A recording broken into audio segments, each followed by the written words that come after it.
From buying entire restaurants to building castles, these crazy expensive buys will make your jaw drop. Welcome to our channel. Get ready to be amazed and entertained as we count down the 10 most outrageously priced items bought by MLB stars. So, without further ado, let's begin with Number 10, Miguel Cabrera's secret second family costs millions.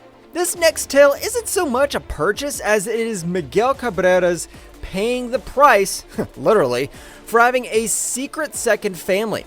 For years, the star Detroit Tigers first baseman cheated on his wife by having an affair with the owner of a flower shop. She ended up pregnant twice, and Cabrera supported his other family for years without his wife knowing. He paid for vacations to Europe, a Range Rover, a house, and more before dumping his second family in 2016 when his wife found out and threatened divorce. His ex-lover didn't take too kindly to that, so she filed a $5 million civil lawsuit against Cabrera. The court sided with her, so now Cabrera has to pay $14,000 a month, plus their mortgage, health costs, travel, property taxes, vacations, nannies, tutors, basically anything the kids want or need. Cabrera may be a multimillionaire thanks to his fantastic baseball play, but that's still one expensive mess up to clean up. Number 9, Albert Pujols opens Pujols 5 restaurant in Missouri. When baseball stars make restaurant investments, it's usually just financial backing, but only a select few like Albert Pujols actually open the doors to their own eateries. As the Dodgers first baseman, Pujols launched Pujols 5 Westport Grill, a family-owned spot in Missouri. Anyone who has ever owned a restaurant knows it takes a huge upfront investment to get the business up and running. We're talking hundreds of thousands of dollars just to rent the space, hire staff, renovate, and open the doors before you ever make a dime. But the real signature touch at Pujols Westport Grill, the 10-foot tall, 100-pound statue of Albert Pujols right at the front entrance. I'm calling it the 8th wonder of the world. Visiting Pujols 5 Westport Grill is an absolute must if you're ever in Missouri. You might even run into the Hall of Fame baseball player himself. Just look for that enormous monument greeting you at the door.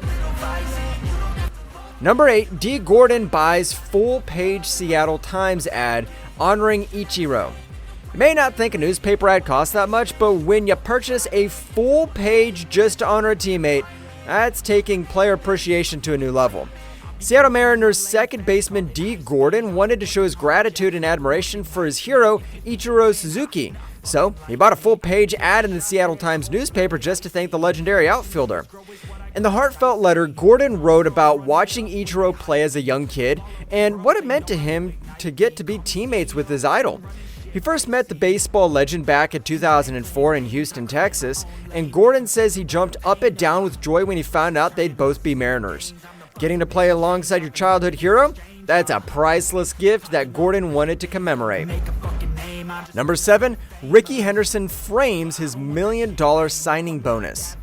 Sometimes wealthy baseball players do things so ridiculous it just shows how out of touch they can become.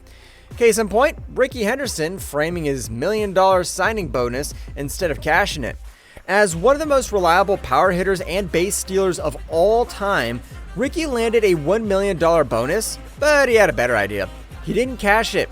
He framed the signing bonus check and displayed it on his wall. That way he could boast that as a super rich guy, the money he makes is more money than he needs. Funny enough, by not cashing that bonus right away, Henderson lost a lot of money. Inflation made his $1 million much less valuable than it would have been. People weren't too pleased with Henderson's arrogance after that, but no one could deny how strangely successful he was at baseball. Just a few months later, that eccentric behavior didn't matter one bit to Henderson, who was still one of the wealthiest MLB players of all time. As he said, if you're talking about baseball, you can't mention baseball without me. If you're talking about MVP, you can't mention MVP without me. Number 6, Randy Johnson's $7 million Arizona mansion. In the sport, this guy is a true legend. As a towering left-handed pitcher, he struck out all the top athletes from the 80s to 2010. He's huge too, over 2 meters tall at 6 foot 9 inches. At his appropriately named Paradise Valley, Arizona mansion, you can find Randy Johnson. Instead of a lavish waterfront place like Howard's, Randy paid $2.7 million for the property. Rather than opting for a modest 25,000 square foot pad, Johnson went big. We're talking over 5 acres of land surrounding this estate. The mansion recently sold for $7.3 million. He's got a tennis court, gym, 2-bedroom guest house, and swimming pool. It's not even getting into the poker room, fireplace, billiards room, and home movie theater. You could spend weeks here and still not run out of amenities between the gym, tennis court, pool, and more. Can't beat the boredom? No problem, the man has a wood-burning pizza oven, and we're not talking in his kitchen. It's in his pool house. Number 5, Mookie Betts and his $7.6 million Encino mansion. Right after securing the bag with a 12-year, $365 million Dodger contract, newly minted World Series champ Mookie Betts bought his stunning property from former NFL coach Chip Kelly. The 2-story, 9-bedroom, 10-bathroom estate set back $7.6 million. With a home theater, pool, spa, and even a candy machine, this place has everything you could ever want. Mookie has consistently been one of the best all-around players in baseball, so he earned every penny of that huge deal. And this $7.6 million Encino oasis seems like the perfect spot for one of the game's brightest stars to settle down. Number 4, Derek Jeter buys $16 million lot in Coral Gables. While $16.6 million may not sound like much compared to, say, $1.5 billion, it's still a whole lot of dough. And that's just for the land to build this mansion on. In addition to his gorgeous lakeside castle mansion in New York, Jeter also owns this pad in the ritzy Coral Gables area of Florida. Jeter will be living next door to some very wealthy neighbors like Dave Barry and Pat Riley in the exclusive gated community. The property Jeter bought has 2 docks for massive yachts and 2.5 waterfront acres. And from this future home, Jeter will be nice and close to his beloved Miami as part owner of the Marlins. Famed architect Cesar Molina would build a 20,000 square foot villa for Jeter, complete with a huge, gorgeous white pool and a stunning white veranda. Number 3, Ryan Howard builds a $16.5 million dream mansion. Overlooking the Azure Ocean, Tampa Bay is home to an incredible 46,000 square foot estate that Ryan Howard custom built. With views of the water and an all-stone exterior, the appeal is immediate, but it's the over-the-top amenities that really sets this mansion apart. Howard put in a lazy river that flows right through the bowling alley and then outside into the pool. You know, because he didn't just want an ordinary pool.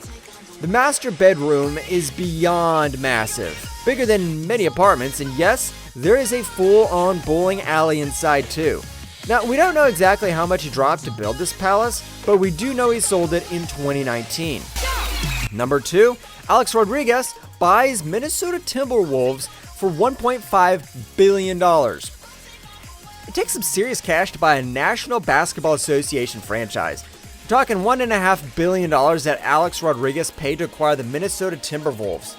By some accounts, A-Rod is the wealthiest MLB player in the world, but even he needed help from a rich buddy to get the Timberwolves.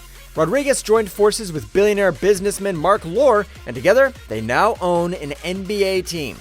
The Timberwolves may not be the best club in the league. I know some of you are thinking, I've never heard of them. But they must have potential to be valued at over $1 billion. We'll have to wait and see if this crazy expensive investment by A-Rod pays off in the long run. Number 1, the world's most expensive baseball card sells for $6.6 million. What does $6.6 million buy? For one anonymous collector, it bought the world's most expensive baseball card ever sold. A mint condition Honus Wagner T206 card from 1909.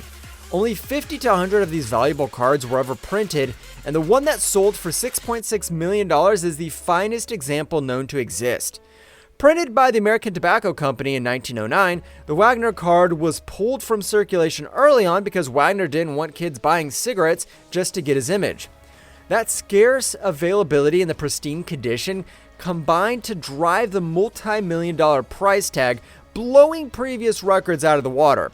While Wagner never saw that kind of money in his career, one lucky collector now owns the Honus Wagner card, the crown jewel of all sports trading cards. Talk about an investment. The value has skyrocketed over the past decades. Who knows how much this rare card could be worth in another 100 years? It's insane how MLB players have so much money to spend on such luxurious items and assets. Custom mansions, mega yachts, crazy cars, and valuable collectibles. Which expensive item was your favorite? Or whose purchases were the most outrageous in your opinion? Please do let us know. That's all we had in store for today. If you had a great time and want to see more videos like this, smash the like button right now and subscribe to our channel if you haven't done it yet. We'll be back with more exciting videos. Till then, peace out.